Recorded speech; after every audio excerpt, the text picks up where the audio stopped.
হাদি ভাই ভাসানী তিনি 100 বছরে এমন এক লোক আসবো না, তিনি আমাদের বাংলাদেশের সবচেয়ে গৌরবময় একটি ছেলে, সে একজন বীর।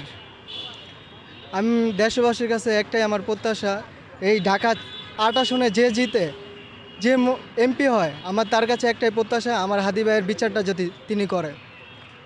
সে এমন একজন ব্যক্তি আছিল, যার কথা আমি কোনো সময় কাউকে নিয়ে কাঁদি নাই, কিন্তু আমি ফার্স্ট এই লোকটা নিয়ে কাঁদছি।